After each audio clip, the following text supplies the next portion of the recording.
Okay, I'm going to call the work session of the Election Commission to order. And if we need to do that, do I need to call it to order? Yes, I do. Okay. 2:12. This is a work session where there is no public comment. It's just a work session with the commission to go through everything and then have that information in mind when we actually have the public session of canvass, which will be after this. So at this point, let me start out by saying the commission should have before them the canvass worksheet, which we have, and there are 4 pages with all of the codes that are listed and the numbers. We also have before us the letters that were sent out to individuals whose ballot envelope was not filled out properly or completely, and so we needed some information regarding that. So the commission has that in front of them. I'd ask that these letters be part of our packet. Excuse me, I've been doing so much talking. These letters that were sent out, it says your urgent action is required for your vote to count, and it says you did not sign the voter declaration on your official ballot return envelope. Your signature did not match, and please provide a copy of your ID and return it in a closed envelope. So 3 different types of letters were sent out depending on what the issue was, and there's also information on the back. So this is information for the commission, just taking a look at. So I'm going to give the commission just a minute to look at this, and then we will move forward.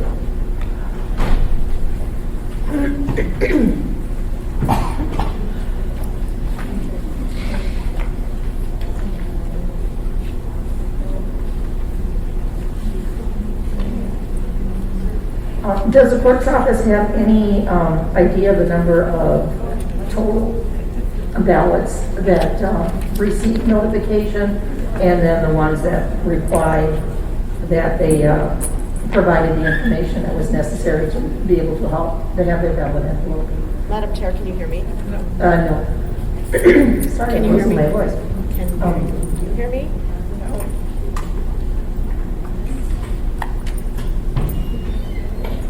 Green light on? Green light's on. But no, okay. No, I'm not hearing you. You could take the microphone from over there if you want for right now, because it's a work session.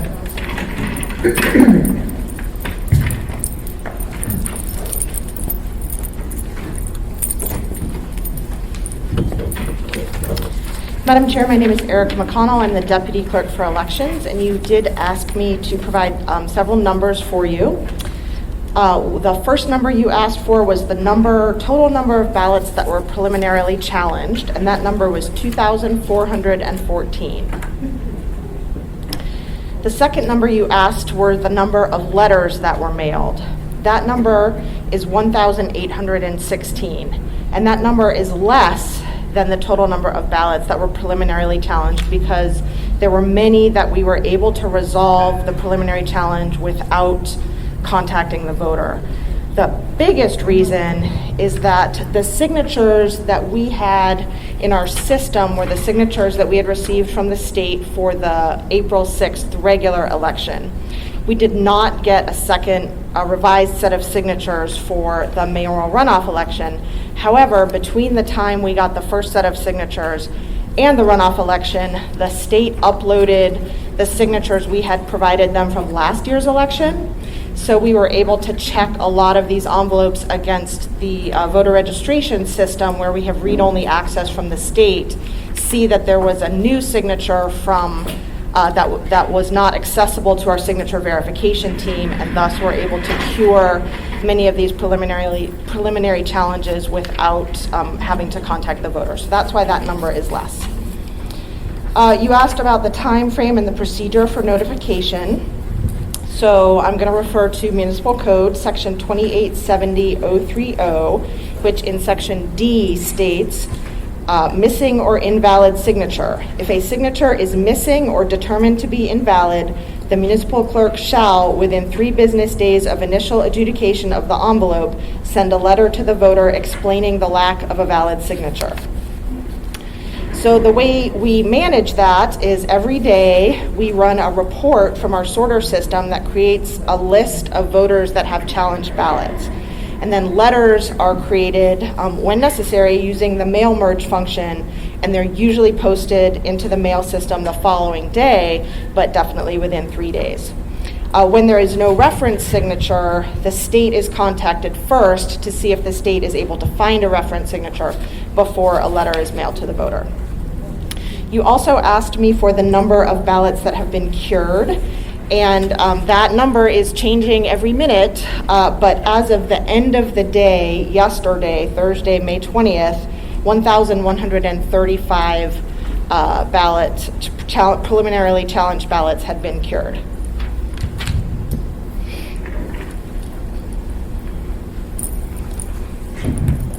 Thank you. Are there any questions from the commissioners regarding the process or the totals? Okay.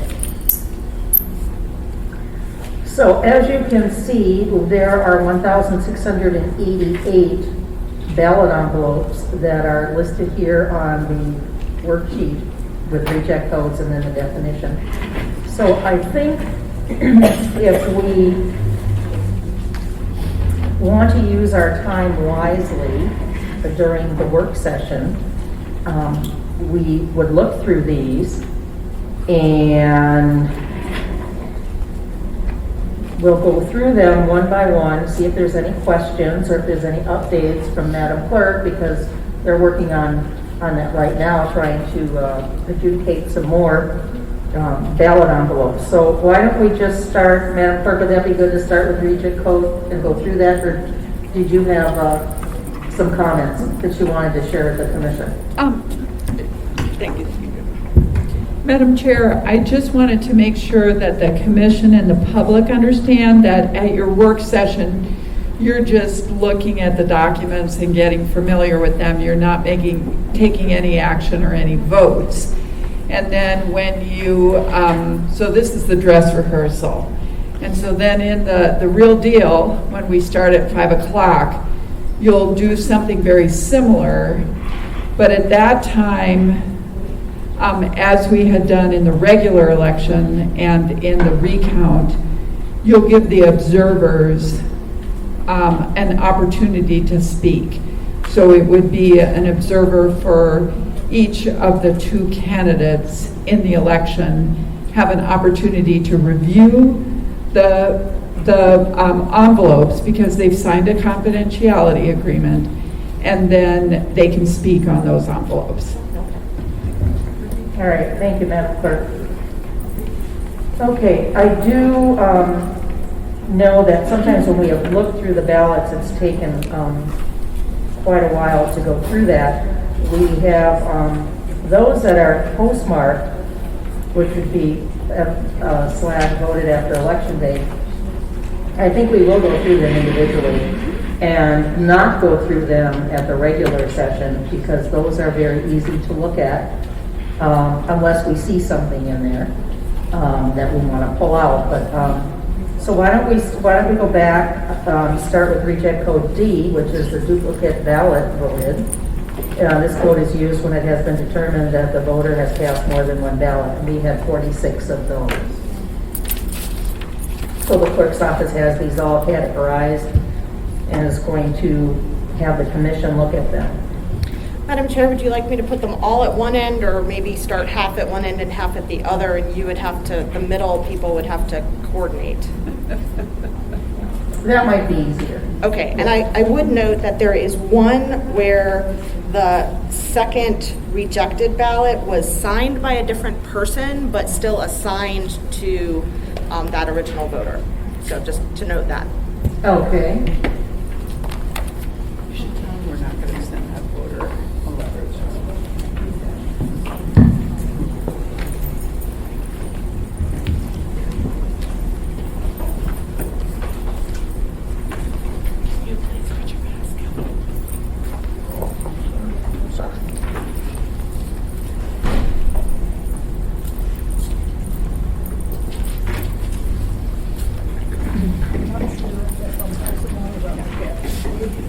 Okay.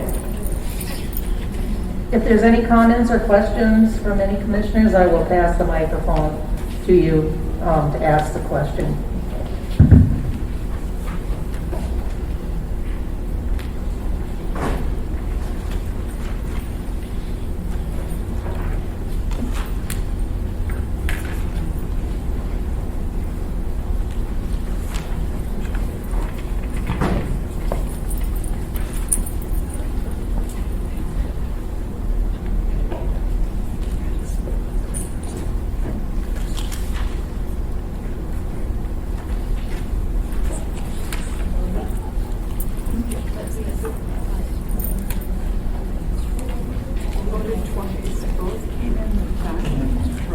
Okay, we need to put this up.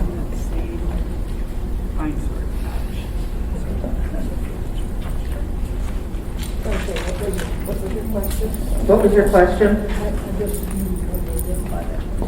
Oh, read what was on the post-it note, okay.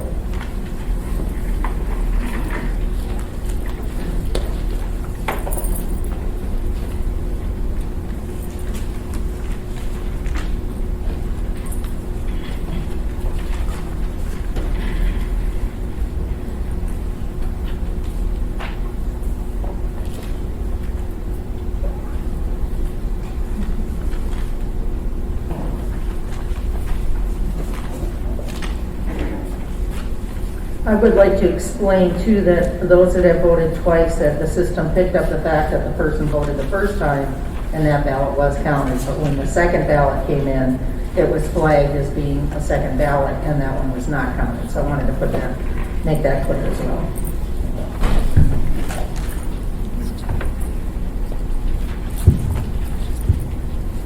Madam Chair, what the commission is reviewing is the envelope that was received second, because that's the one that the elections team is preliminarily rejecting and bringing to you to vote.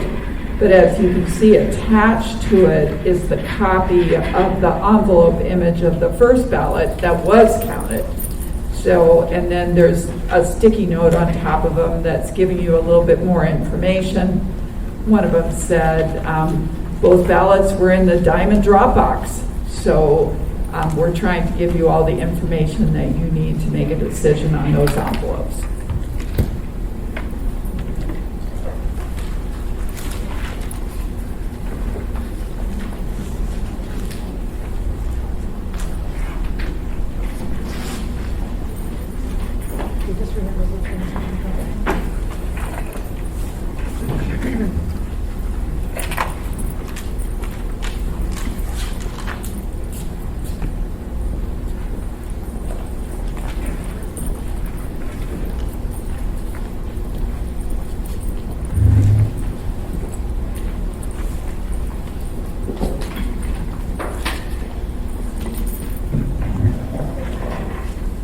From what I'm reading on here, it looks like some went to an accessible vote center. Some of them requested a duplicate ballot. So there's a lot of notes on here, which is we're very thankful for. So it lets us know where they came from.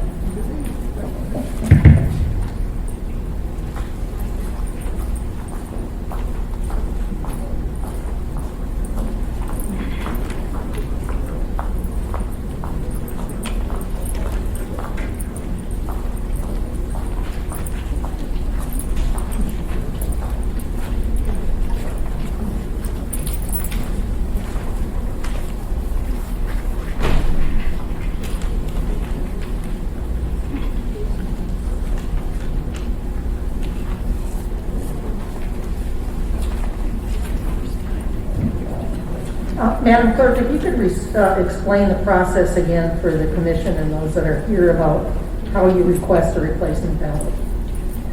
Or Erica, the deputy clerk, if you could do that, please. Of course, Madam Chair.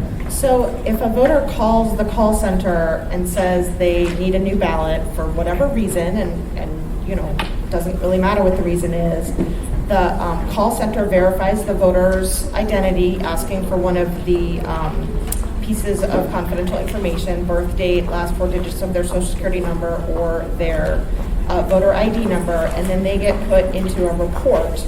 that is run every day.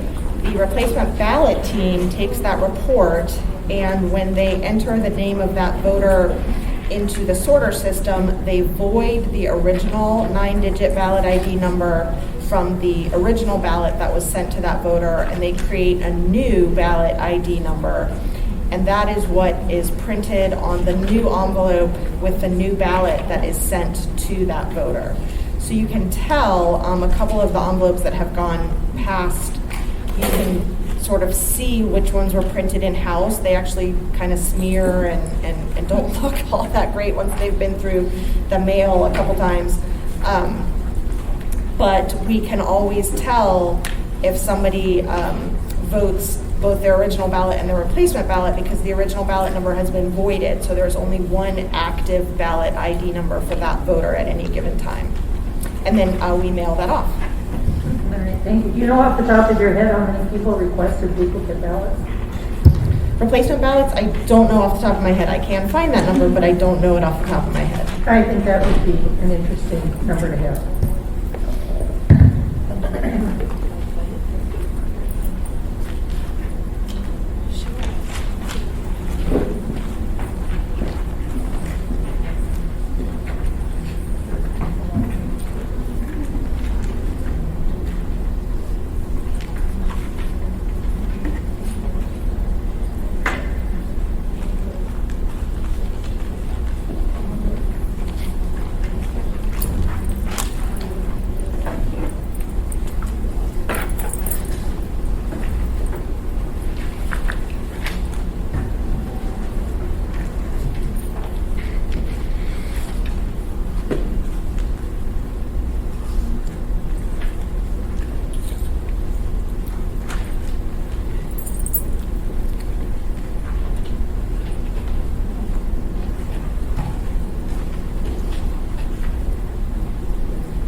Okay, Erica, this one has a note on it, says voter mailed in ballot without signing and received peer letter, but decided to vote in person using the ABC envelope as the good envelope to preserve their signature and using the challenge ballot as a duplicate.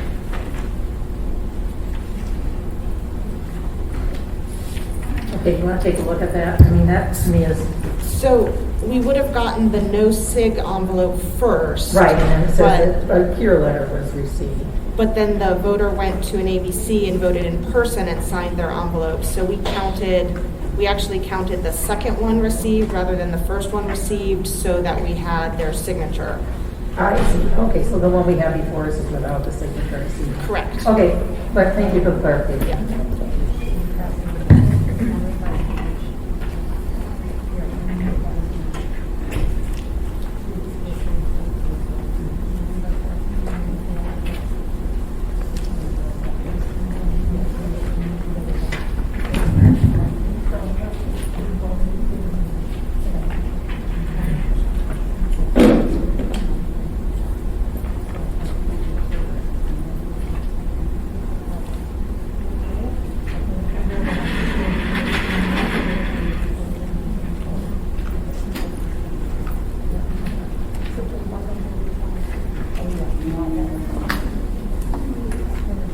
Any discussion should be on record.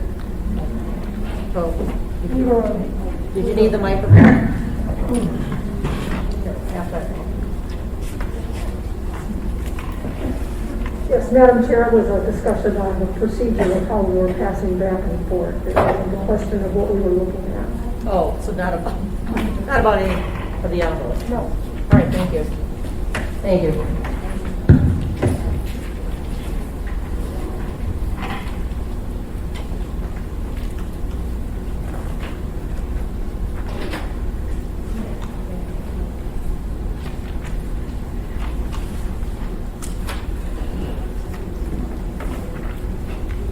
This one says voted twice, voted original and electronic. Was that by email or fax? Madam Chair, that was by email. Okay, thank you. So you could request a duplicate ballot by email. How did that occur? I'm a little confused.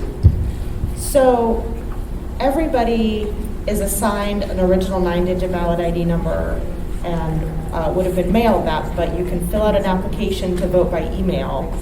And when we process that application, that original mailed ballot voter ID number gets voided and a new ballot number is assigned for your email ballot. Okay, okay. All right, thank you.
Okay, another question. So if the signatures don't match at all, this one, I'm a little confused. It says voted twice, voted both original and replacement. The signature, can you take a look at that? I will say, Madam Chair, that oftentimes we have, if somebody does have a signature that is variable, it's possible that we have multiple reference signatures with multiple examples of their variable signature. Okay, all right. Thank you.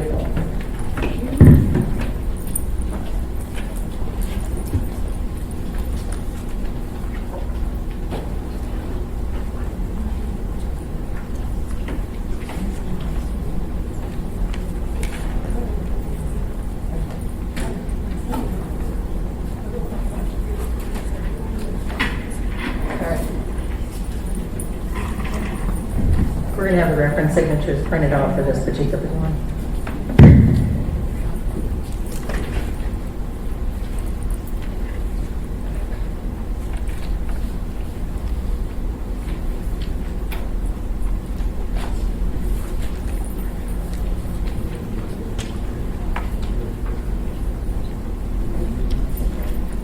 So I'm assuming the ones that are folded are the ones we've already, that are from you, Glenn? The ones that are folded that are coming here are? Okay. Those are the ones you passed. Okay, I got it.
added 1%. Got it. Yeah, that's right.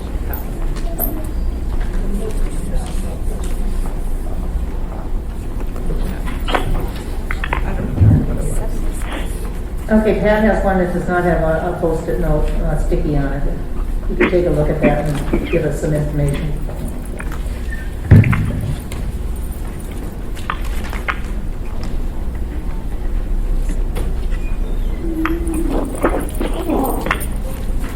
So this one has a stamp on it, so this was mailed, and this one was issued at the City Hall ABC, and you can see it's the same voter. Okay.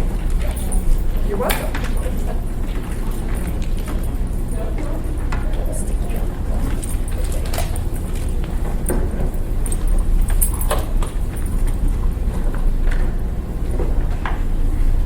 same percentage.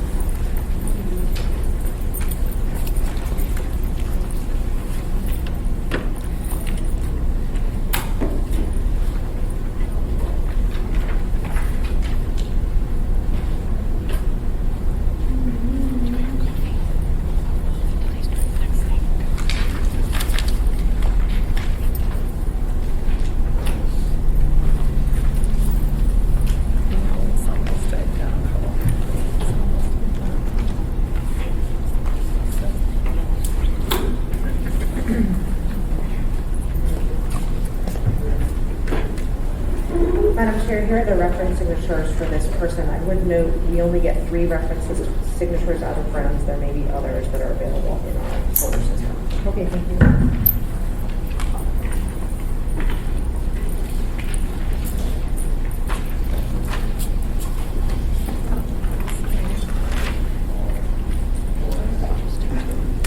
Yeah.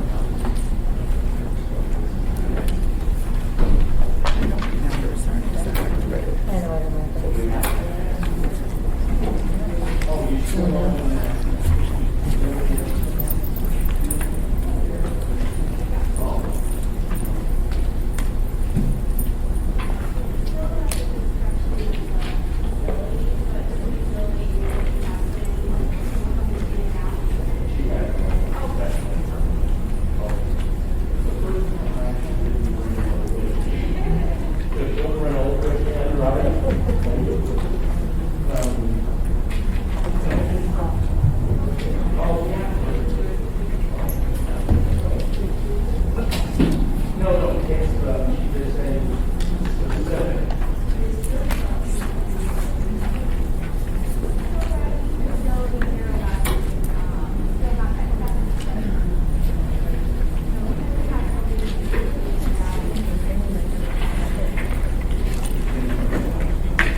Madam Chair, I know the commissioners are just about done going through these duplicates, and as you can see on the worksheet, there are 46 duplicate ballots.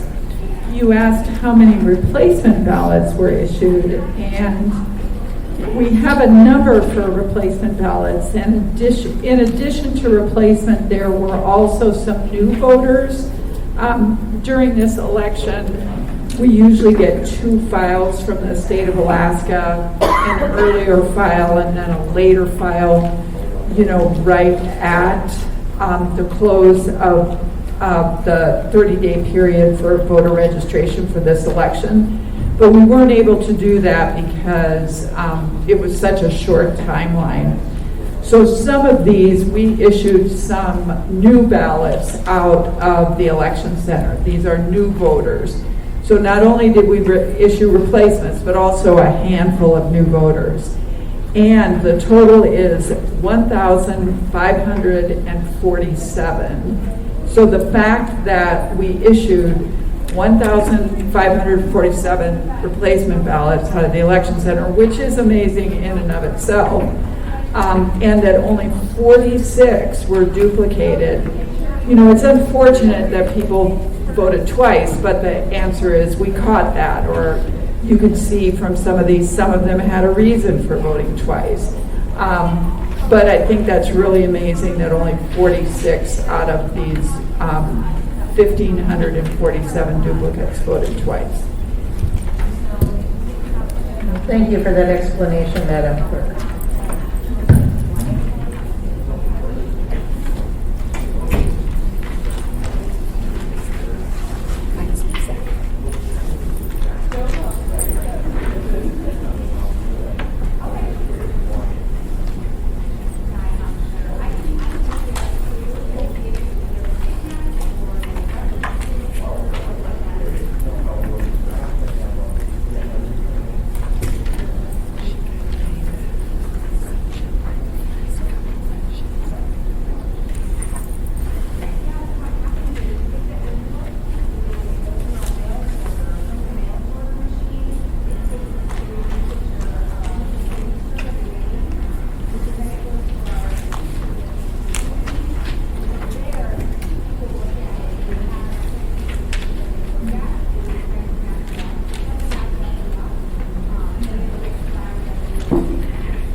Erica, I think you might have explained this one, but I held this one out because the signatures are not the same name as the person who signed this one, so I'm a little confused as to what this one is. You may have said that. I just don't recall. Thank you, Madam Chair. So, of course, this flagged in the system because the ballot ID number was the same for the replacement that one of these would have come out, so the replacement would have counted and then the original one would have flagged as a void because this number would have been voided when this replacement was issued. So this ballot, the one that we have here, is still assigned to this voter. So it shows up as a duplicate. Chances are she did not sign that. Chances are this person really has nothing to do with her, and so we wouldn't send her a letter saying, hey, we think you might have voted twice, because we really don't think she voted this. But we have to bring it to you because we're rejecting this envelope, and we're rejecting this envelope because it's assigned to this voter. Okay. Yeah. All right. Did everybody hear that? Yeah. Okay, let me pass that down. You can look. It was confusing to me, so. Okay, this was the code that was really the most difficult to look at. The others are not so involved, so we started with the most difficult one. Is everyone done looking at them? I see that Pat, you've got a couple there. Everyone else is done. Oh, there was no note on this one. I saw that as well, but what you can see by looking at it, this is the one I looked at, that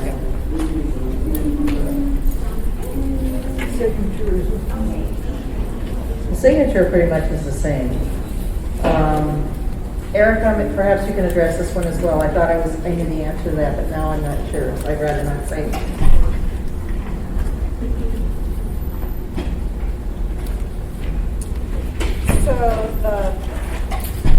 Thank you, Madam Chair. It looks like the original ballot probably came in by a drop box. I would have to check that. And then the voter also went to a vote center. Okay, and the voter did not seal it. Or you can see a little bit of glue refuse there. It looks like the seal didn't take. Okay, all right. So this was tape for that. this one. Which one was the vote center? This is the vote center. Okay. It was issued at the Wilda Marston. Oh yes. Okay. And this was the printed ballot that was sent through the mail. Okay, that makes sense. Okay. All right, thank you. So I think we've looked at all of them.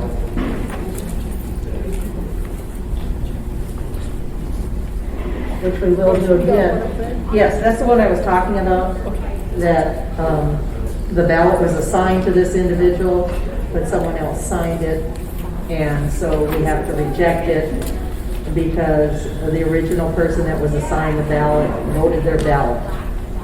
Okay, does that make sense? So someone else signed that ballot envelope. So we cannot accept it.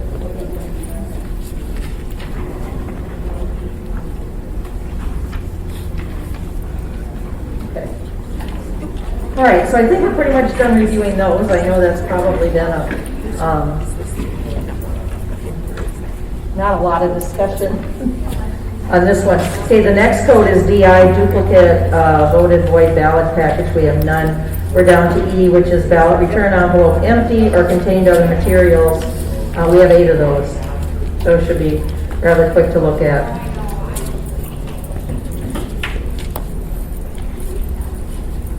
All right. Ballot return envelope empty or contained other materials. So you can see if it's empty because you can look through the holes, or it's been slit on the bottom.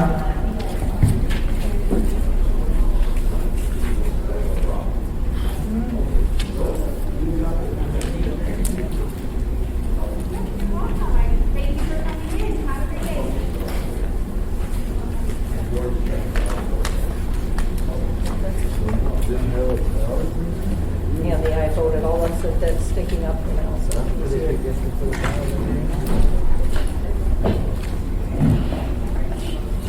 There's one with nothing in it, nothing in it, nothing in it.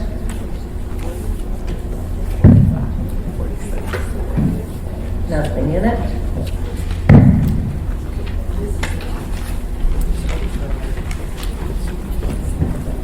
The instructions.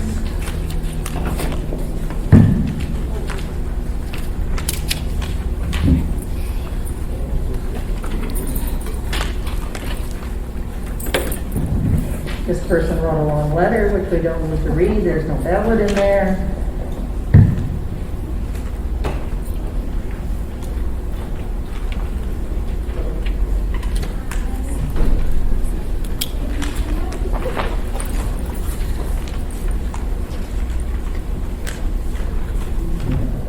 No ballot, just the instructions. Okay. Were these people also notified that there was no ballot in their envelope? Or is there something in code that says that means they didn't want to vote? Madam Chair, when we have time, we notify them, so I can't say every single one was, but I'm sure some of them were. Okay, thank you. Madam Chair, and I mean time as in, you know, it's before Election Day, there's either time to mail them a letter, or we have a phone number and email. If it's after Election Day and we discover it, there's nothing that can be done. I understand. And I'm glad for the clarification. That was my understanding as well.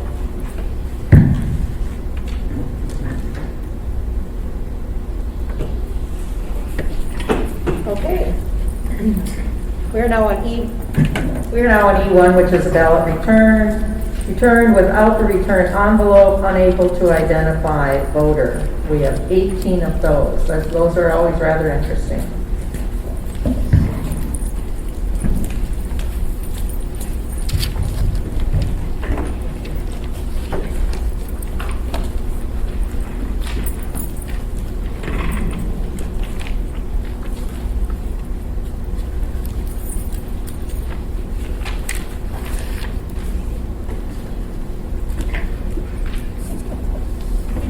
This one just says to MOA election. Okay.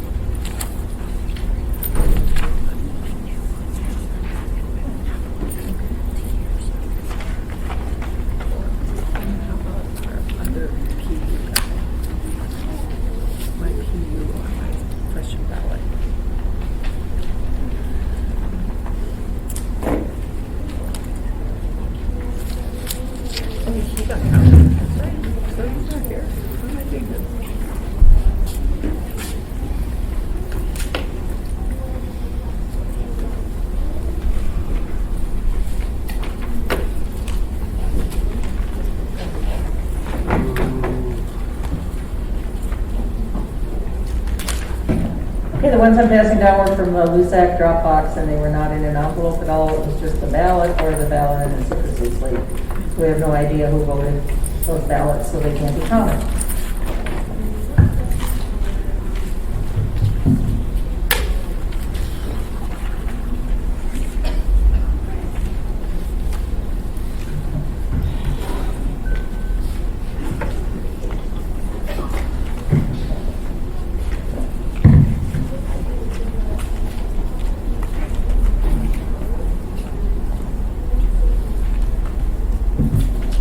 And these two are from the Diamond Dropbox.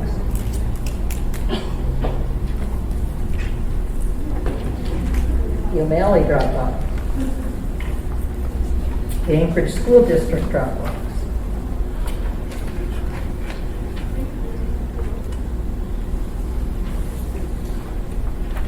Clark, at school? Clark? Yes. Clark Dropbox.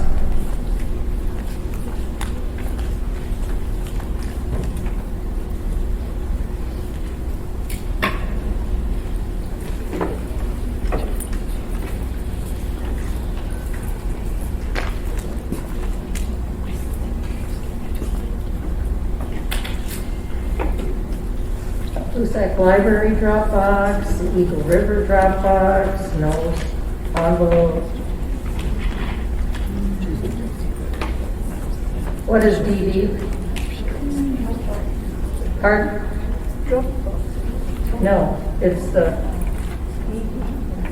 oh, I know. So this must be Lusac Library. They were writing them the other way, so maybe that's why I couldn't read it. The Eagle River drop off.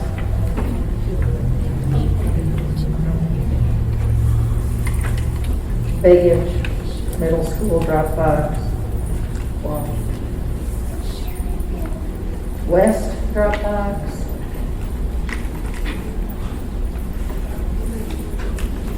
What does this mean, permit drop box? Oh, we have a Dropbox at the Permit Center on Rogoff. Oh, okay, so the permit center on for drop box. Okay, those all came in without return envelopes. There were 18 of those. And I assume you're counting them down at the end, Cindy? I should have asked that before, but I know you've done that before. So you're counting to make sure we have the correct number. Thank you.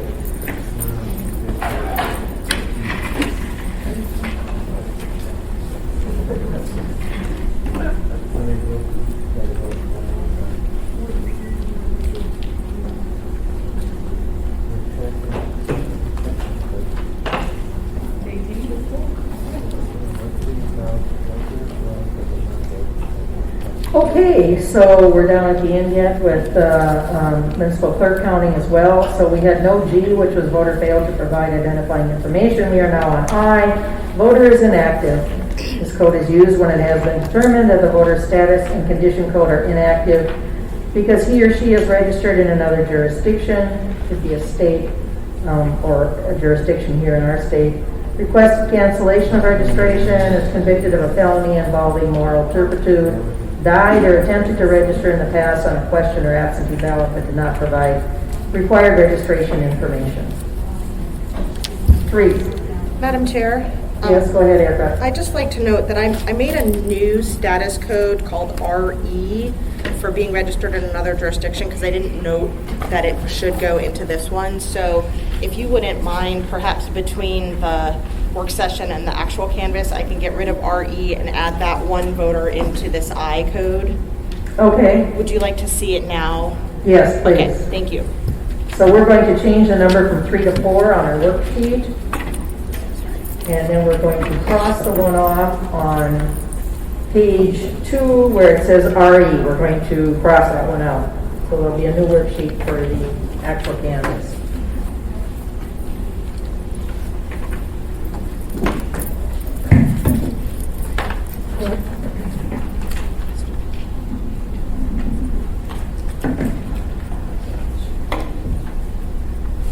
That is that's it. I don't know. So Erica, what does this mean on here, FC? Madam Chair, that means that the voter has a felony conviction and is not authorized to vote. Thank you.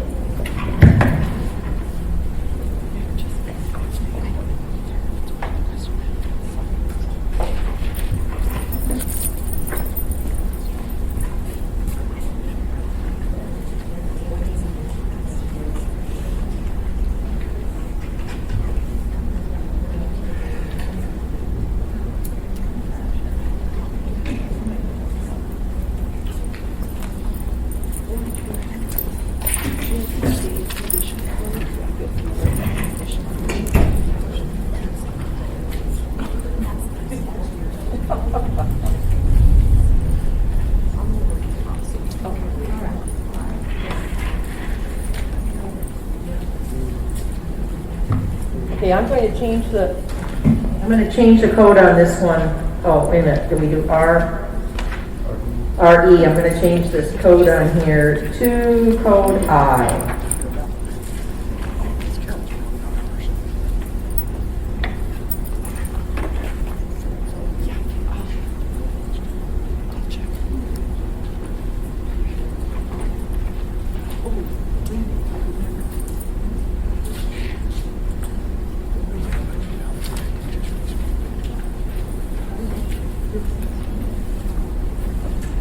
Eric, I'm going to give you this one too because it does say code I, but I think it would be good for the commission to know what that means because there's a lot of reasons that it could be inactive. Okay, thank you. Madam Chair, so there are multiple reasons a voter can be in an inactive code. The two reasons that you have before you are either a felony conviction or they are registered in another jurisdiction. Okay, all right. Okay, this is the one that I changed it, so they're registered in another state. Okay, for another jurisdiction.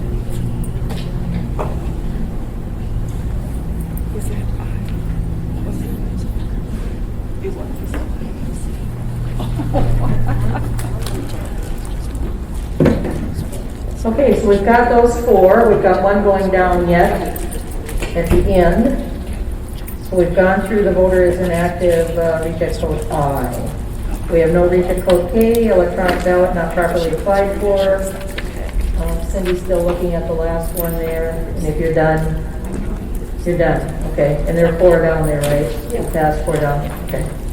All right, let's go to reject code M, which is at the top of page 2. Multiple ballots in one envelope.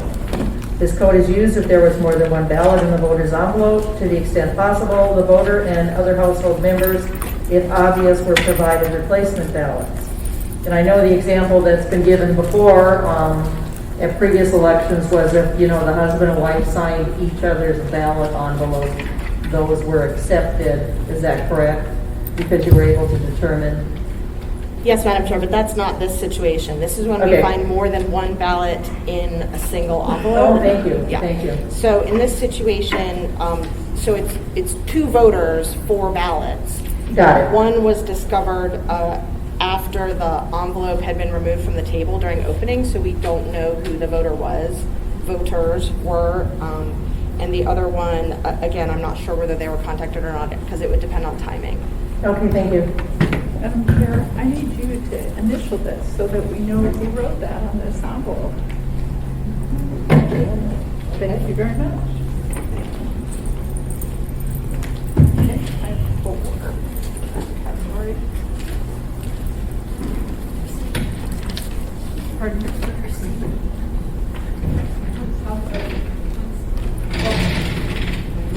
Well, I'm just making sure that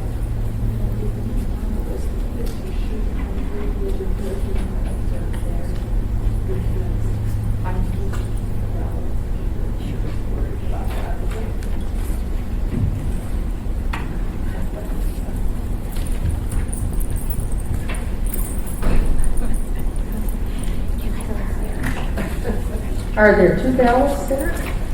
Oh, I understand. I was just going to ask the question because I'm going, okay, I don't see 2. Thank you.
Okay, are we all done?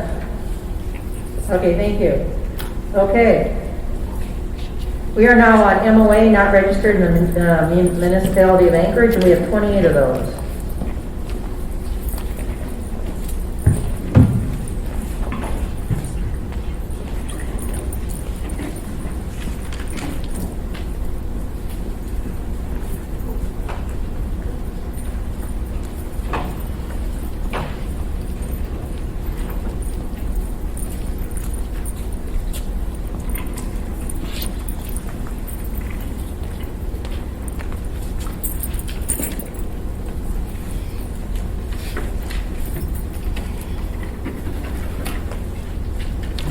Okay, we're going to,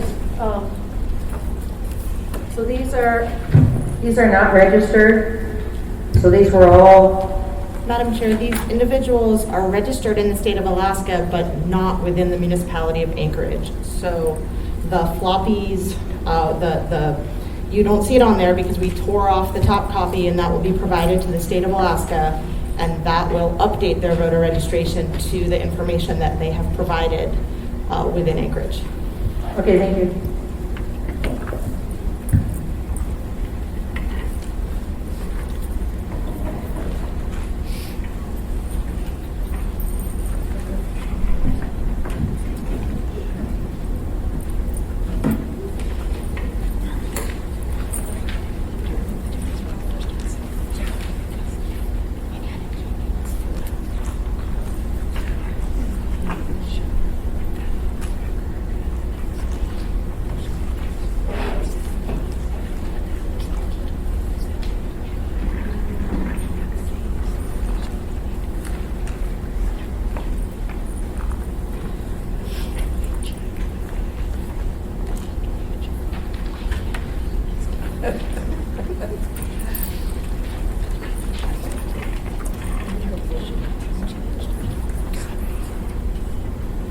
that must be.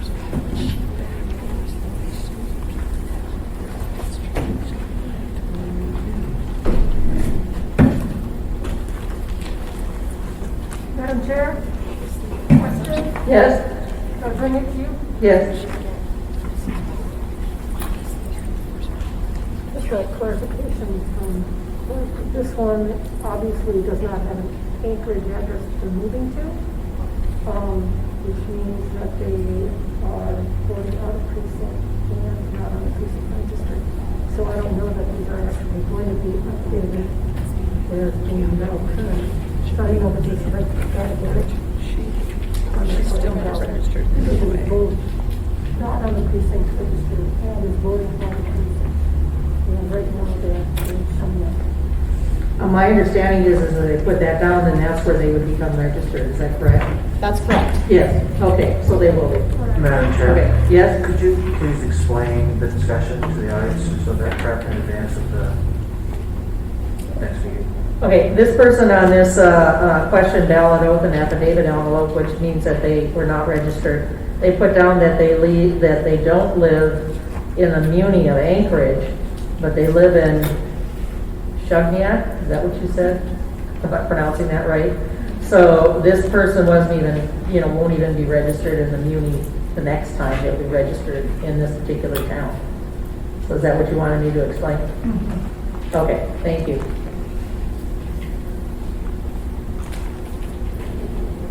Basically, these people voted a question ballot because they weren't on the precinct register, so when they put down the address on this question ballot envelope, as Erica was saying, it will go to the state, and then the state will update that voter information.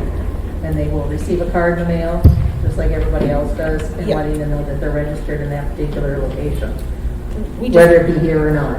we just in the become Muni or not. a vehicle to provide their, whatever updated information they put on the form, we become the vehicle to provide that to the state. Okay, got it.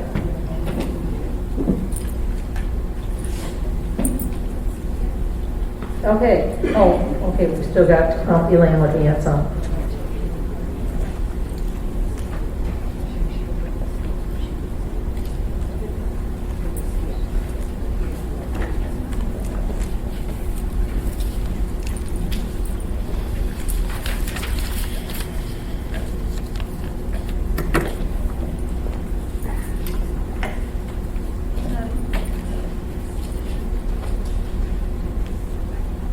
I don't believe a lot of states offer this option for individuals if they're not on the precinct register to fill out one of these and then become registered, which I think is a very plus. We think it's a great option in Alaska and in Anchorage, and what happens is at our vote centers, everyone gets to vote. And our workers do a pretty good job making sure those people vote a question ballot. That's a little hard to do on election day when you're processing, you know, I think we calculated that the LUSAC was processing over 50 voters an hour on the regular election day. That's a lot. And adding the question ballot on top of it, but it's a great service. These people get to vote. Their vote isn't going to count, but they're going to get registered, and that's what we want.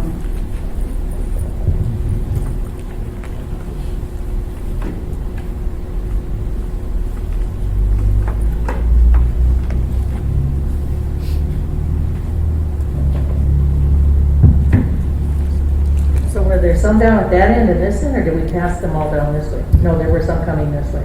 Okay.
Are you sure we're not looking at these twice? It's okay. Okay, because yeah, all right.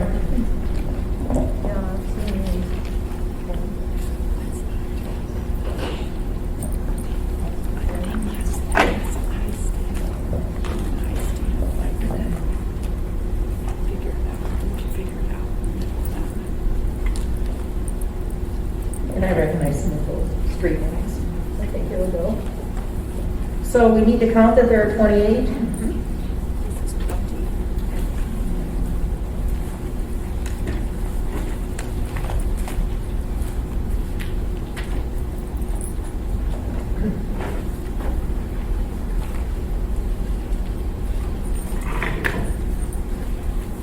You have 28. All right, thank you. The next one is reject code 0, voter does not meet certain certification requirements, where the code is used if the voter marked through any of the certification requirements on the voter oath or check no.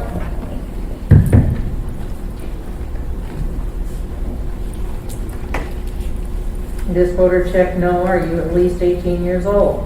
Okay. So he will be registered, he or she will be registered for the next election. That was an easy one.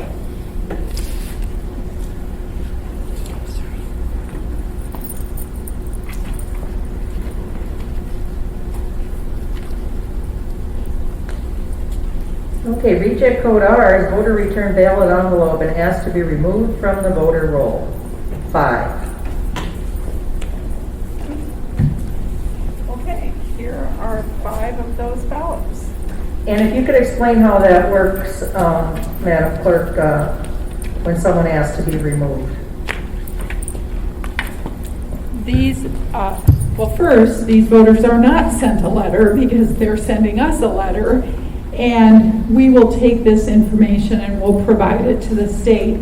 Even though they've written on the envelope or on the ballot inside the envelope, we do get this information to the state to remove them from the state voter registration database.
Okay, let's move on. We're going to go on to reject code T, voter registered too late.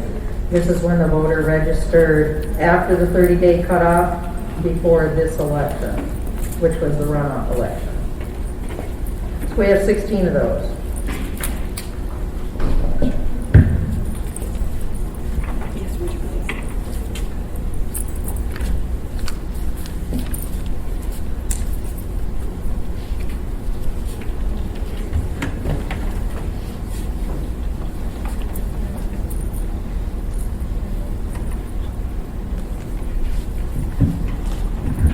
So how did these individuals get a ballot return envelope?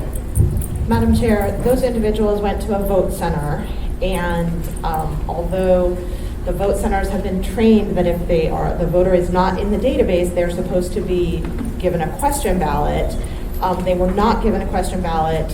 The notation that you see on the envelope was made by the vote center, by the worker at the vote center, that the voter did present their voter registration card. And so we then went back to figure out why they weren't in the database, and it was because that they had registered after the cutoff. Okay, thank you.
Okay, all these seem to say not on precinct register, except this one which says voting out of precinct.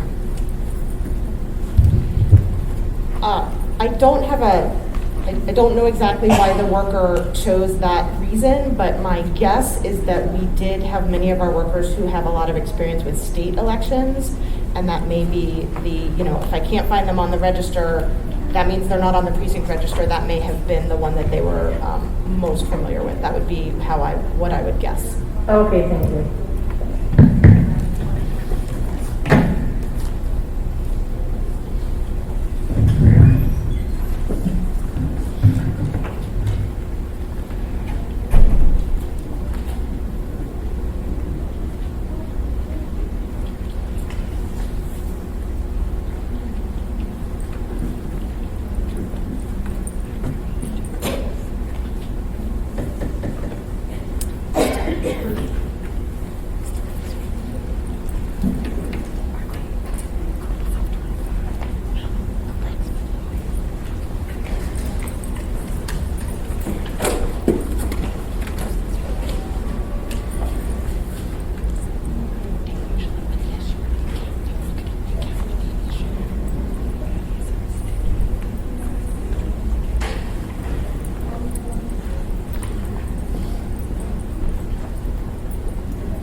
Okay, so they've been counted and we have 16? Okay, thank you.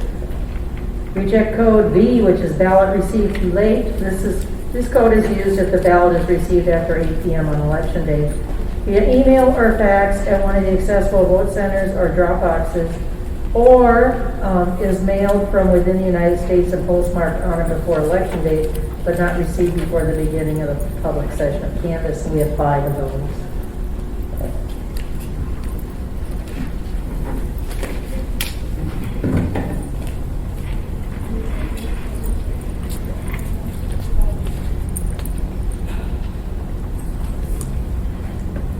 This one received at the Clark Dropbox, which was, as you all know, we have people there, and it came in after 8 o'clock.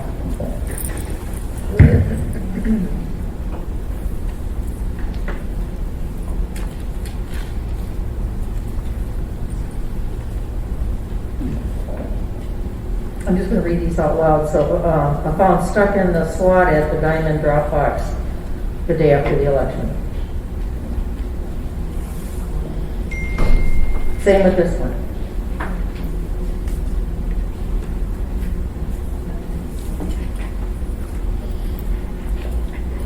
This was in the slot at the Anchorage School District the day after.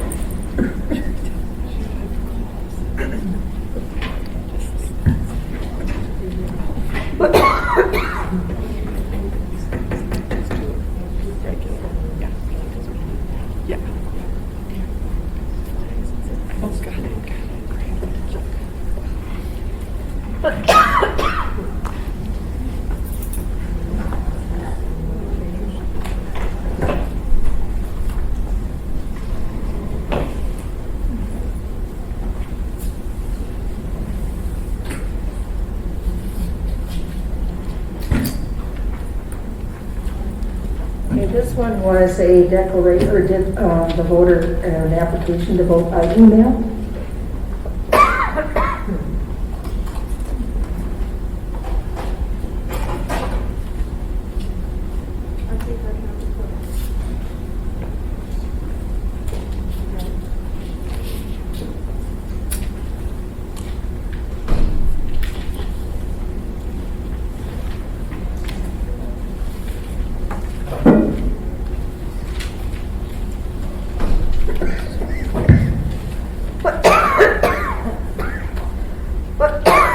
This person wanted to know, excuse me, if the post office is not forwarding the ballot. And of course, we know the ballot is not forwarded.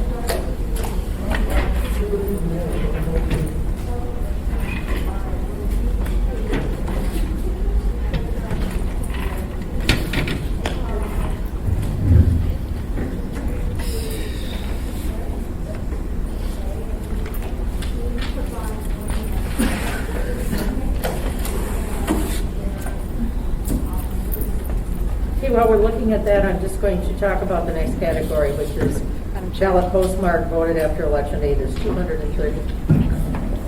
Thank you. Talk about W, which is the reject code ballot postmark voted after election day. There's 239 of those. So there's quite a few. So I think what we should do is split them up. Madam Chair, I think last time you developed a system, so each package has a sticky note on it. You developed a system of putting your initials on the sticky note after you had reviewed them, so maybe you want to do that again. That sounds like, I don't remember that, but we must have done that, so thank you, we'll do that. So everybody put their initials on after they've looked at the package.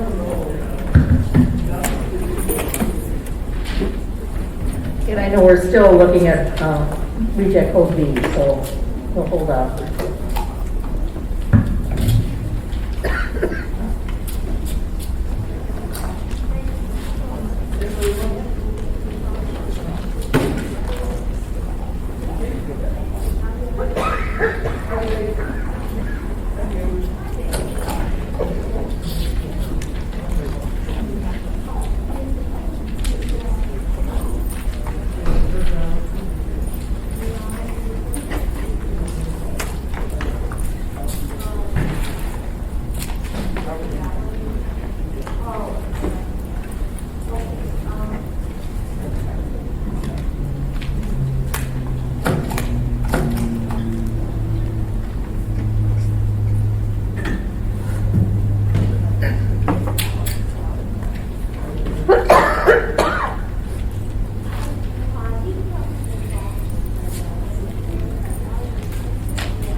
Yes, yes.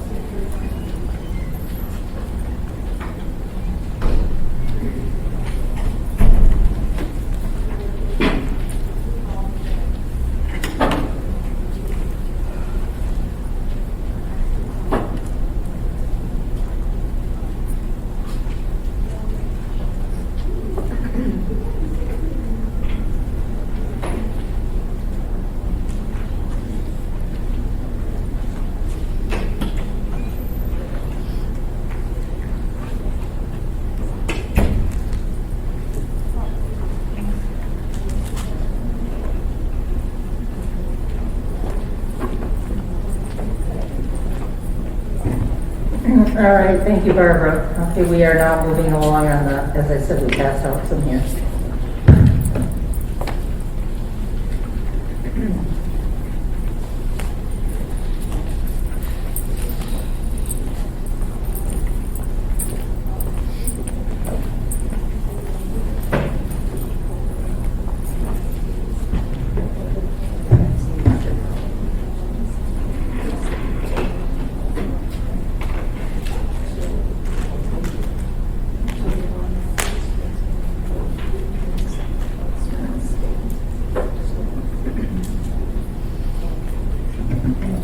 Erica, can you please explain this to me? It looks like they have two postmark dates on here.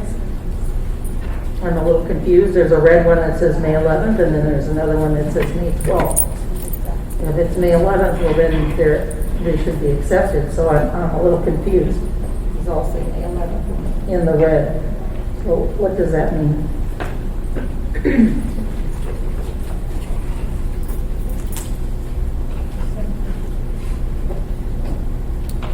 I'm not understanding. It looks like they went and had it canceled on May 11th here.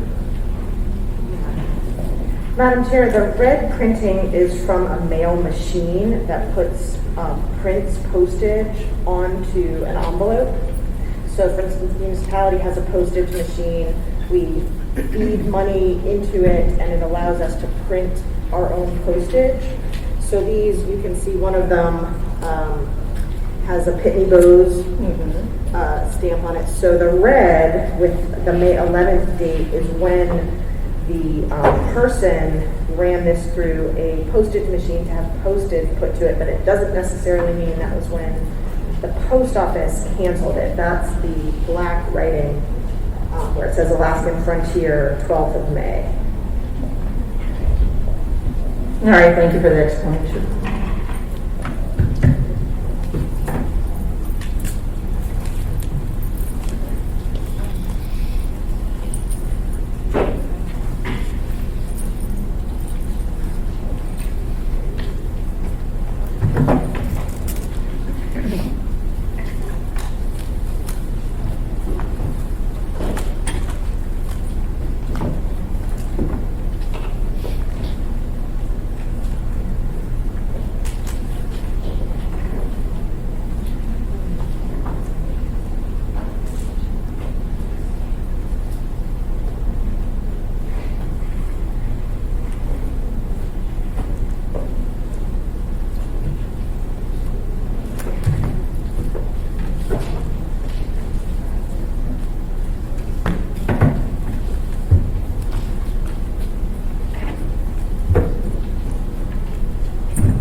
Don't forget to initial them before you pass them on.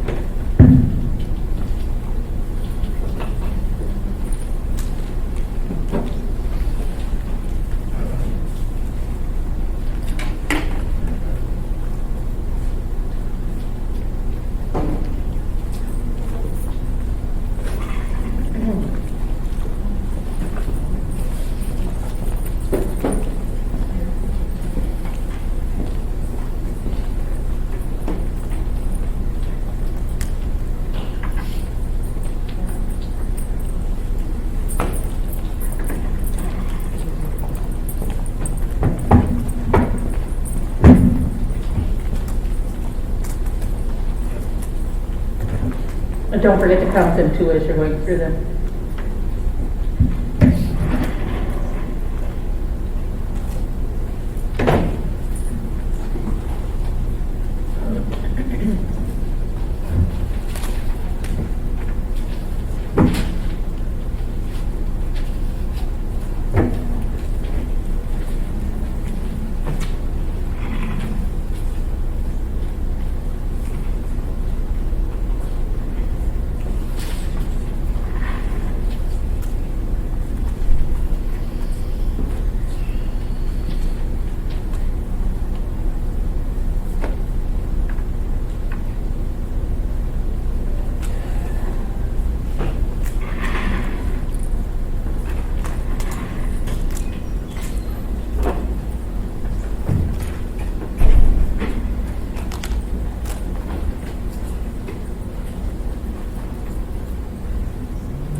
Okay, Pat, say you can't read the date. I can see the date right there.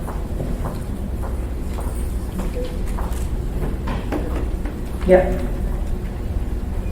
It says 12 on it.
How many were in that envelope? How many were in that envelope? 24. I'll start adding up the envelope.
33. Okay.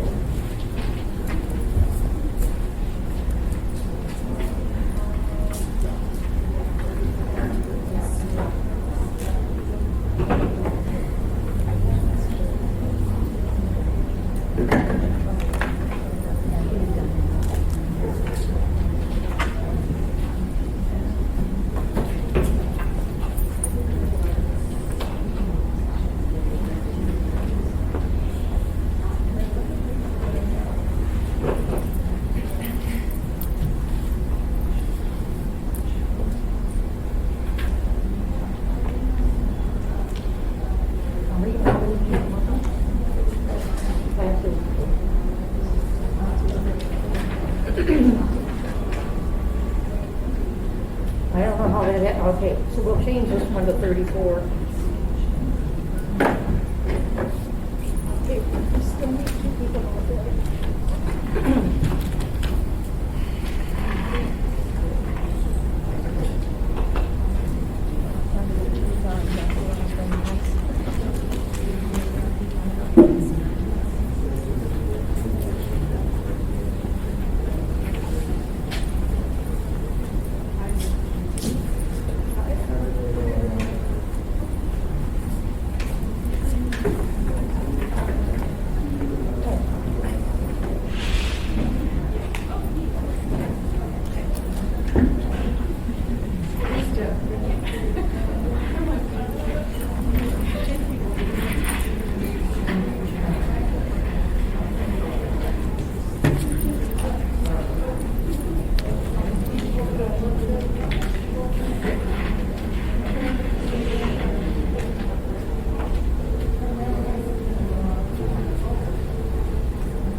Yes, they were sitting right here.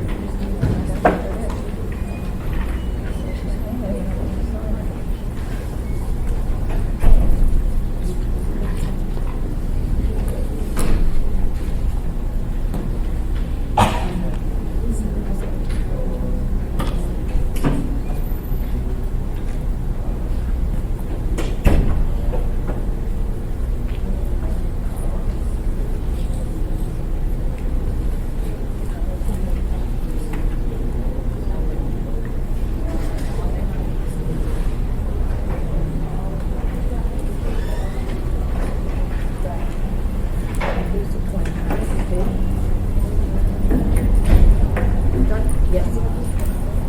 Yes, I do.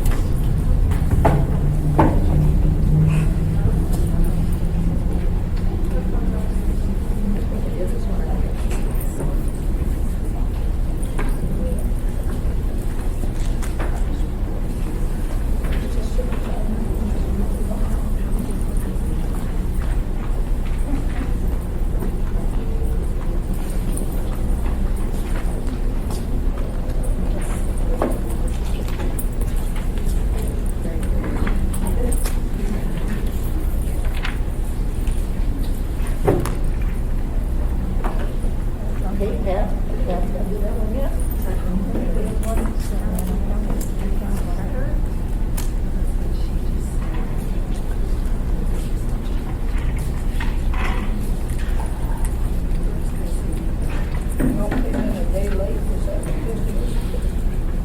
$1 short.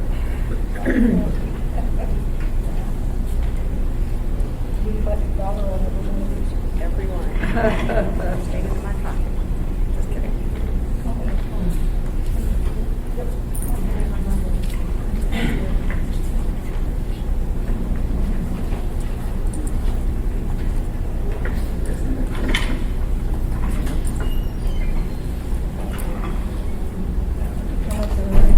No.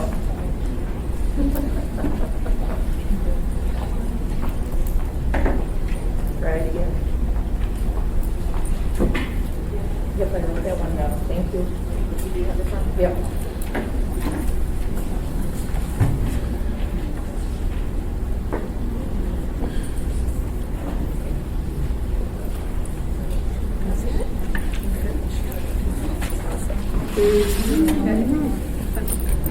Did I get it? Did I blow that number? Well, twice I came up with 232 and you had 239. I tried to add up by hand, so I might have screwed it up. Okay, so we are going to change that total to 232. Mm-hmm.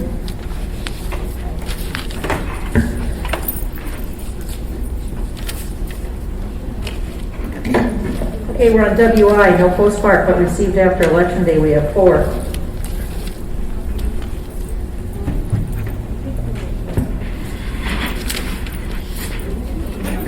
This code is used if it has been determined that there is no postmark or witnessing date on the ballot envelope, and the UPSP, should that be the post office? The United States Post Office cannot verify receipt of the envelope on or before Election Day and that the ballot was received by the Muni after Election Day.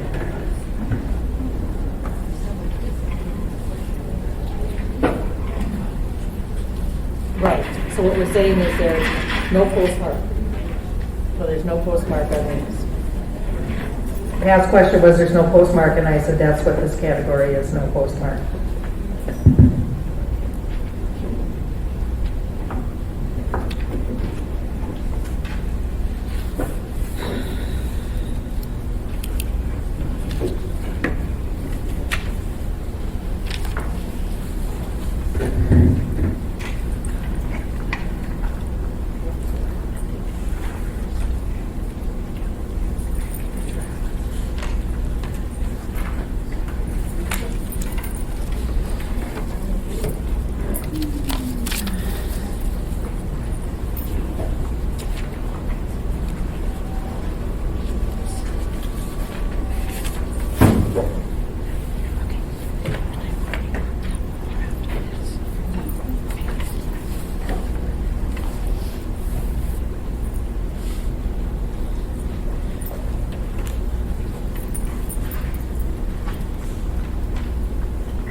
While we were looking at those, Region Code K, electronic ballot not properly applied for, there were none. And I see Cindy is looking at that last one now. Reject Code X, voter not registered to vote. This code is used when it's determined that the voter is not registered to vote within the state of Alaska. And we had 22 of those. Madam Chair, I would like to note that one of these is an envelope. This envelope was issued to a different person whose name is up here. The individual who signed it crossed off the name of the voter to whom it was assigned and wrote his own name. We did look him up and he is not registered to vote. Okay, thank you. Thank you for the explanation.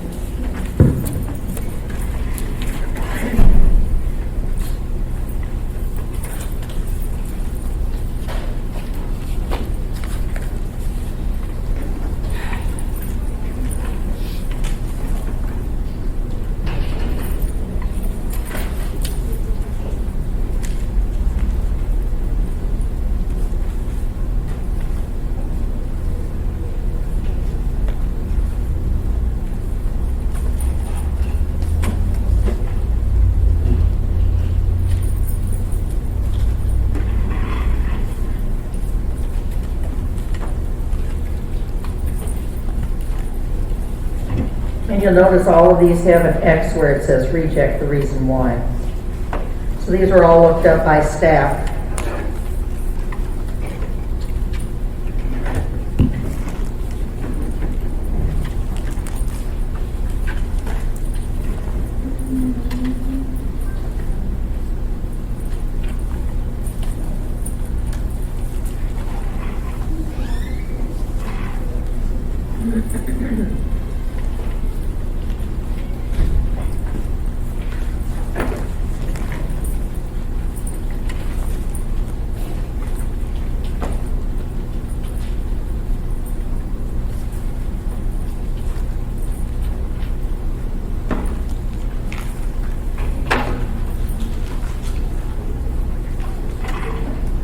On a side note, I'm sure picking up a lot of street names that I never knew existed.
Yes.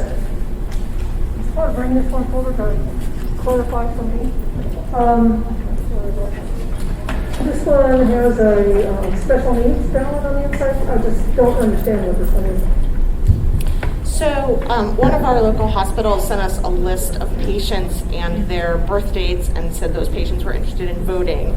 One of them was in a purge status, so they weren't on our voter list, so they are required to vote a question ballot to come out of that purge status. So we're both a special needs and a question.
I see Cindy is counting, and we only have a couple left for her to review.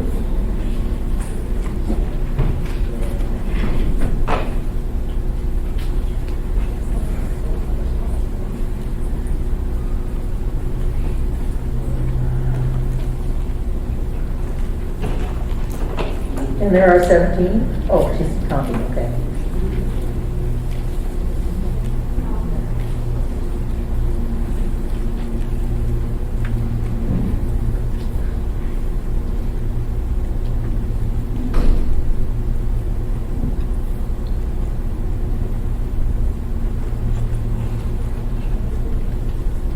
Okay, we have 17. We are going to go back to page 2W where they were postmarked after Election Day.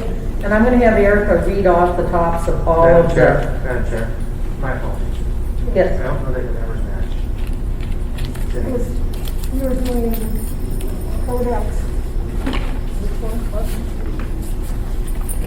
we were doing X and there should have been 22. There were 22? Yes. Okay. Sorry, Madam Chair, I thought you said 17. That's what we lost. Oh, okay. I said that? Oh, well. I'm sorry. We need a break. I'm sorry. I did. Okay, I must have, thank you. Okay, we are going to go back to page 2 where we reject code W, which we have the large number. And I'm going to have Erica read off the numbers on the envelopes just to make sure that we have recorded every single one of them. So why don't you go ahead and I will check off my numbers here. 25, 34, 25, 25, 35, 25, 25, 14, 24, and 8. Okay, Erica, it looks like I did not have the 8. So instead of 232, we should have 240. So I'm glad that we went back through that. We should have done that in the beginning and we didn't. So we've now got them all checked off. So that number will be 240 because we added one to one of the sections that we had. So that makes perfect sense from 239 to 240. Okay, moving along. Reject code Z, voter failed to sign ballot return envelope. We have 62. That should be rather easy to go through because there are no signatures. And so I think what we'll do is divide them at least in half. Madam Chair, we would like to ask if for reject code Z, Z1, and Z2, failure to sign, no sig match, and no reference sig, that we could wait and discuss those at your actual public session of Canvas, because as you can see, the review and resolution team is working fast and furiously to count every single ballot envelope where the voters are bringing the cure letters in person. They're coming in by email, and so that number is definitely going to change. And we'd like to ask you if we could just wait and review those during the public session of Canvas. Well, that sounds like a good plan. Okay, so Z, Z1, and Z2 are on hold till the public session of Canvas, waiting for updates on individuals. So let's move to page 4, which is reject code 10, previous election ballot envelope received. I'd like to do the same thing with this category that we were going to do with the postmark ones, that we will look at them now, but not look at them again when we have the public session of Canvas, because there are 120, and if that's okay with the commission, why don't we go ahead and review those right now? I need to get sticky. These are going to be rather apparent, and so I don't think we need to look at them twice. Everybody was in agreement? If you could say yes. Pat says yes. Glenna says yes. Elaine, yes. Cindy? Okay, great. Okay, we will go ahead with the same plan that we were doing for reject code W. Madam Chair. Yes. So I wanted to let you know a couple things about this one. First of all, you can tell that these are from the April election because the ballot ID code starts with a 6 instead of a 7, and here it says must be returned by April 6th instead of May 11th. That said, we did open every single one of these to ensure that they did not have the runoff ballot in them. We did find a couple where they had sent their runoff ballot in their regular election envelope, so we were able to count those, and there's one at the end where you'll see they sent both their regular election and their runoff ballot in the regular election envelope, so we were able to, in the runoff envelope, so we were able to count the runoff ballot, and there's a regular election ballot, but no envelope here in this as well. Okay. Well, I'm very glad that you did that, because that is definitely, I could see that out of this 120, that's a large number, that have come in with different ballot envelopes. So thank you so much for opening them up to determine what ballot was inside.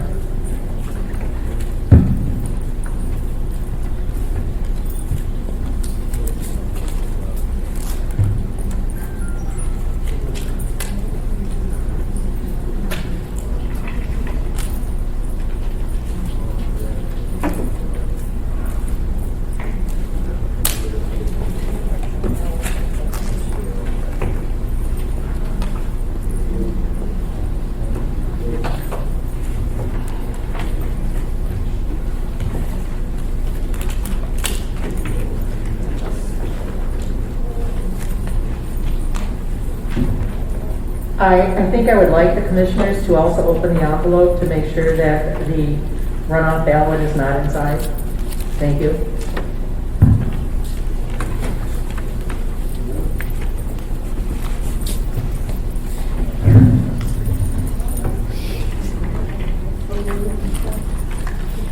Just make sure it doesn't have the May 11th ballot on here, and it's, because this one says April 6th. So just that's all we're looking for.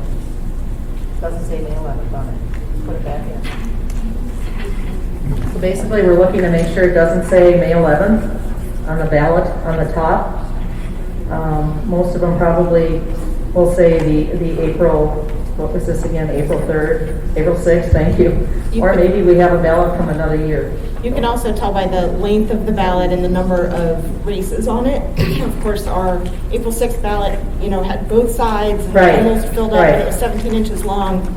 And our May 11th ballot was very small. It had one race, and it was 8.5 by 11. So that's another way you can tell. If you see a lot of text, it's probably the April 6th. Okay, thank you, Erica.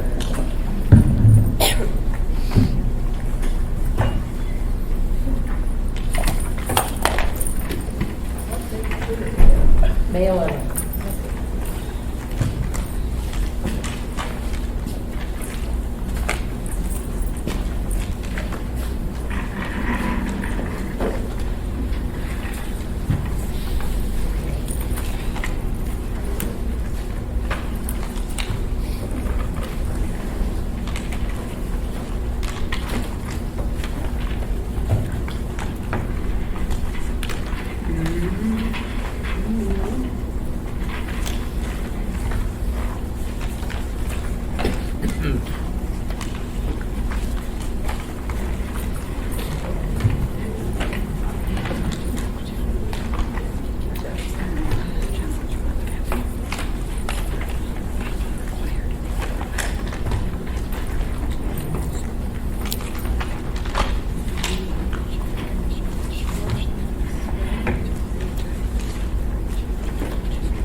So did you do this one?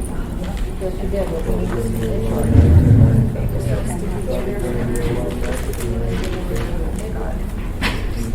Is this it? Yes.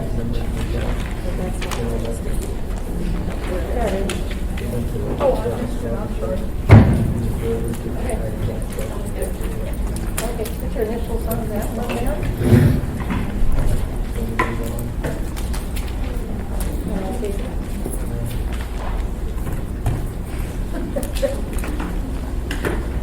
Okay.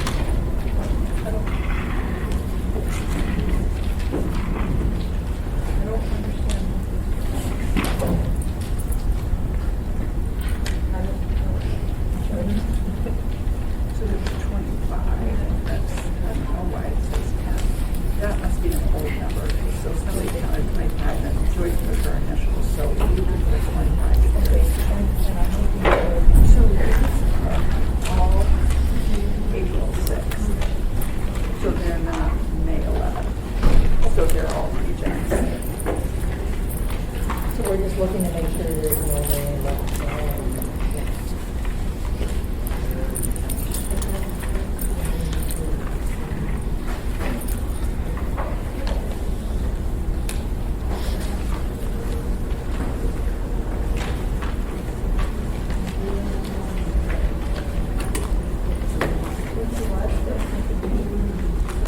Last day to be postmarked, May 11th. But those are, So even though they were postmarked May 11th, they're for the regular election in April. Madam Chair, Yes. would you mind elaborating just a little bit so we're all aware of what that conversation was about? So that was just clarifying that it doesn't matter what the postmark date is on these, that these were from the April 6th election. And so she wanted clarification on that. Madam Chair, I think Ms. McCall spoke to checking the envelopes on these, correct? So presuming there was a valid runoff ballot in there, wouldn't the postmark then still be relevant? Yes, and I so, just wanted to make sure that was clear in the conversation. okay, and so what Erica said, they'd already gone through those and pulled anyone out that included the runoff election in the April 6th election. So they've done that, and we're going through to see if there are any more May 11th ballots in here, and then if they are, that's when we would look at the postmark date. Is that correct, Mr. McCall? That's my understanding. Yes.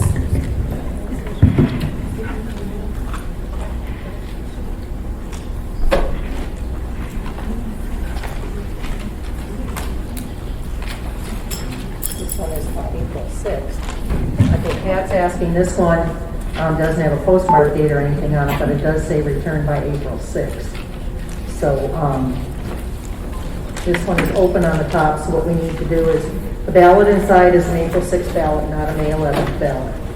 So Madam- that, yes, go ahead, Erica. Madam Chair, perhaps it would help to know that these were April 6th ballots that were received after the May 11th ballots were mailed. So these were not received between your April 16th public session of canvass and the April 20th mailing of runoff ballots. So these weren't, these were only envelopes that could possibly have contained a runoff ballot. Well, thank you for that clarification. Okay.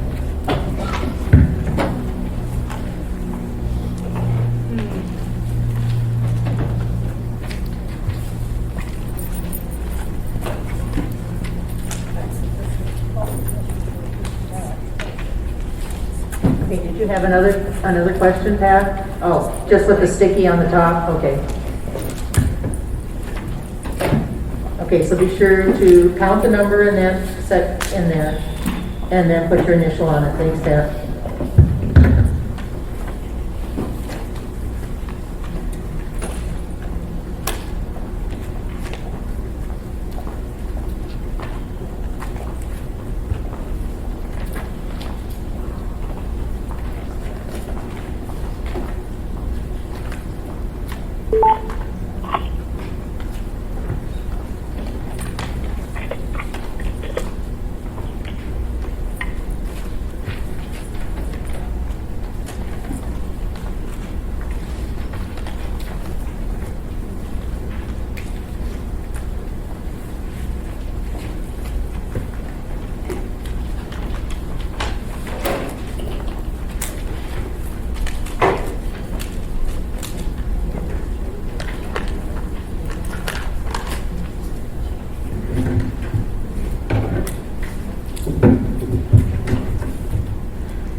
Yeah, we've got on 2 different post-it notes.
Okay, I have a question, Eric. I wonder when this one actually got here. Was postmarked in Phoenix, Arizona on April 1st. Madam Chair, I do not know when it got here, but it would have been after April 20th. There should be a stamp. We have a stamp on it, a receipt stamp.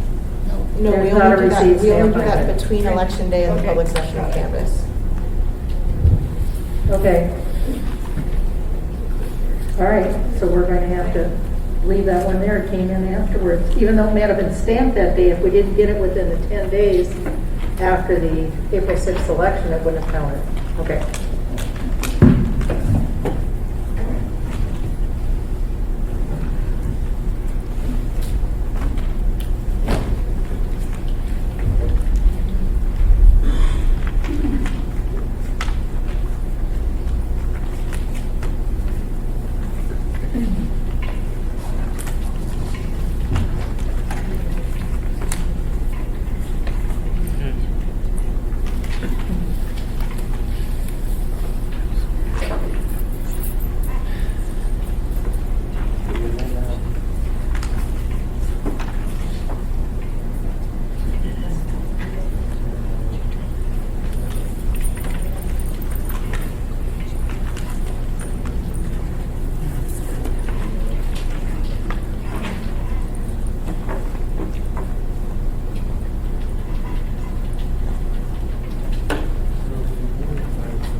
You finish this one? Okay.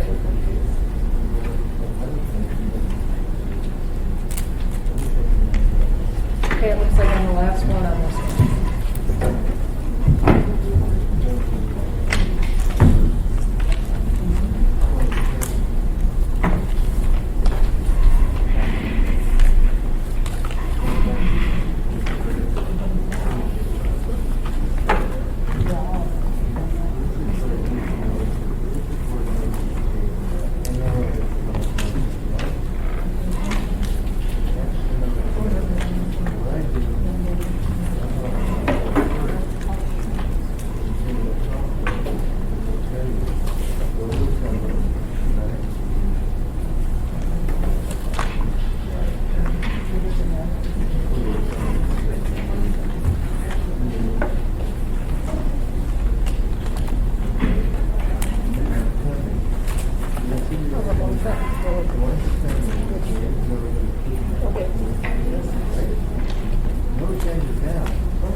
And we're done with that one? Okay, we're all done with that one. You're not quite.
Have you seen this one?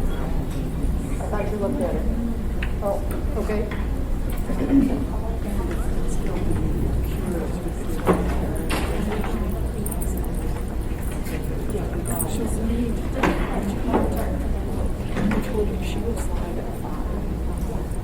Why don't you give that one to me?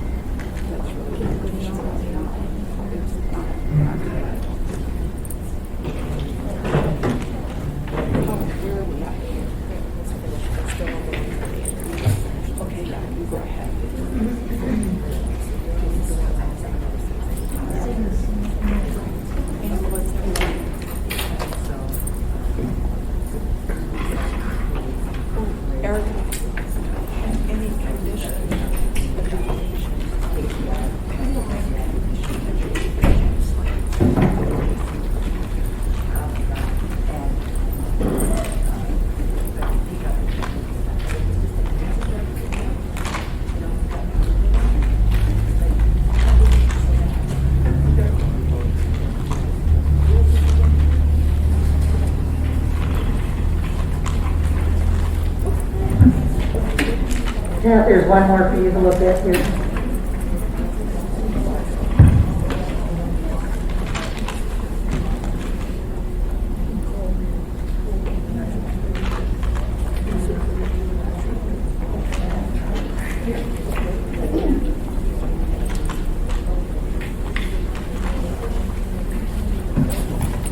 One more, Pat.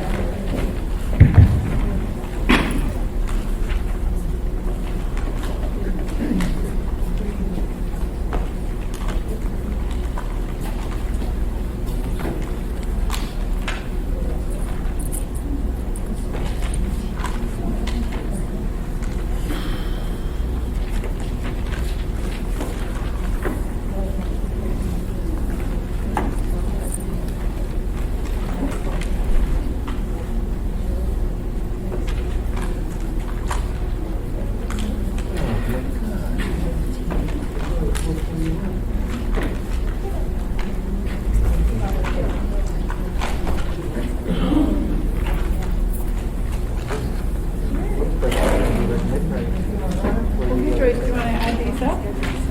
I'll make sure we got 120. Cindy still has an Oh, okay. Or so wait, I have 25. 19 Yeah, and 1. yeah. Got it. Thank you. Oh, well, that's easy. There's 25. Is there 25 on that one? Yes, thank you. Okay, you got 120 then. We have 120. They didn't do that. I think we need to leave these last,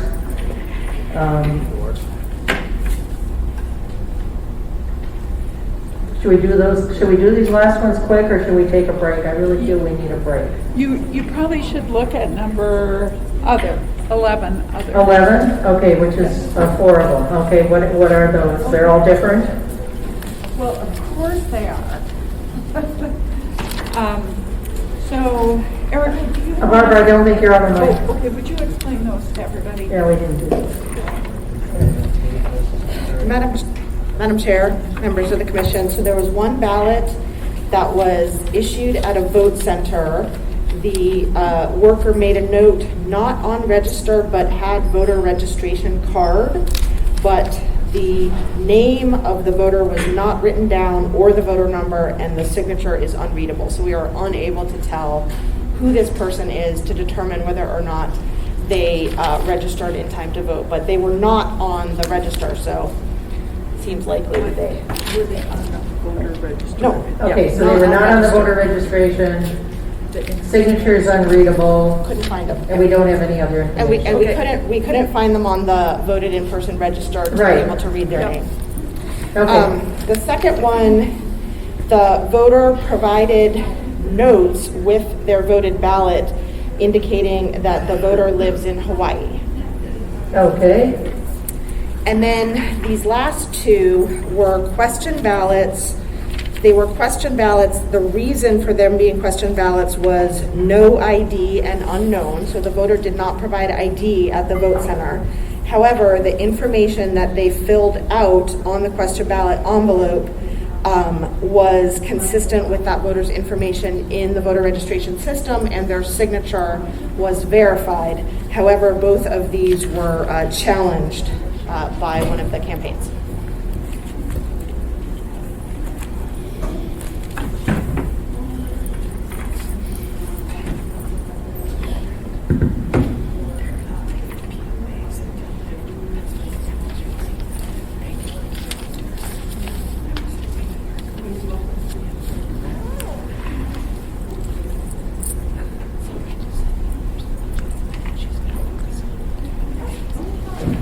okay, this is the first one that Erica talked about. Signature is unreadable, don't have any other information.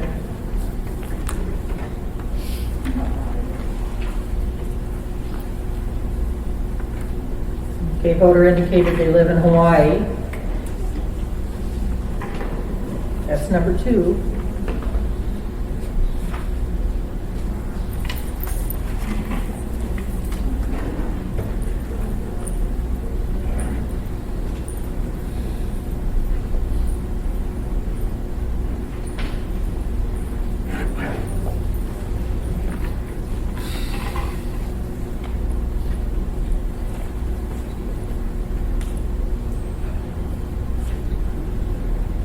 Okay, this one was challenged by Peggy Rotan. She says that the reason for the challenge is no ID at the ABC Center.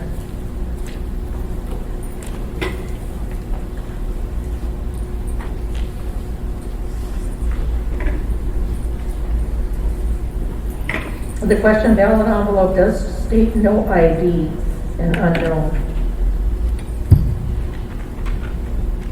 That is true, Madam Chair, but as you can see in the staff section of the envelope, the staff has reviewed this voter inframs. The voter lives at the address that the voter put on the question ballot envelope. The identifiers are correct, and the signature matches. The staff would have and does recommend that this be a full count, but it's challenged, so we're bringing it to you in this category. And that is the reason why the individual voted question ballot, because they did not have ID. Correct. Yes, okay. Okay, this is something we can discuss later at our public session at Canvas. So everyone can take a look at that.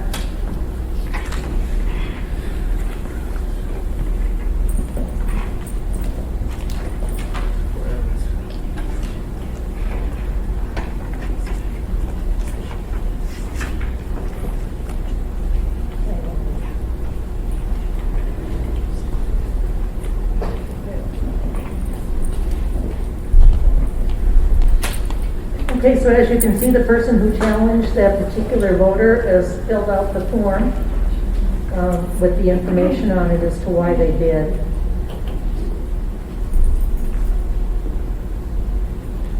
So I would say take a look at it, and we can discuss it at the public session.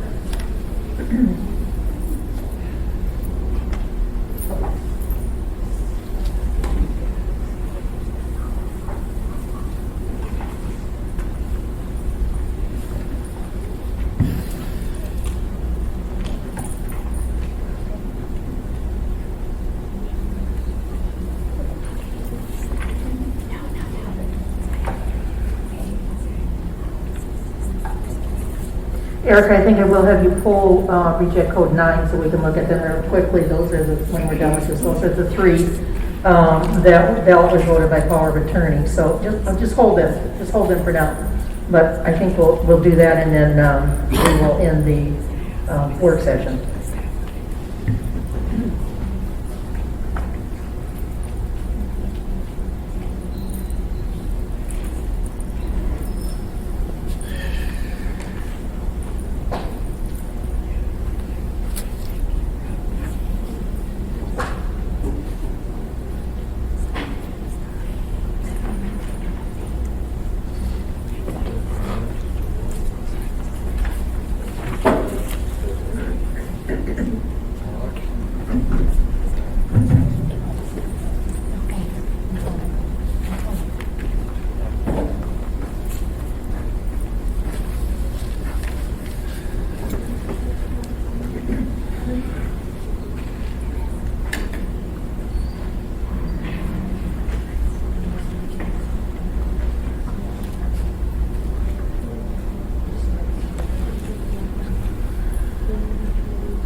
Okay, so we looked at those 4. We're going to look at the reject code 9. And there were 3 voted by power of attorney.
As you can see on all of them, it says POA, which means power of attorney.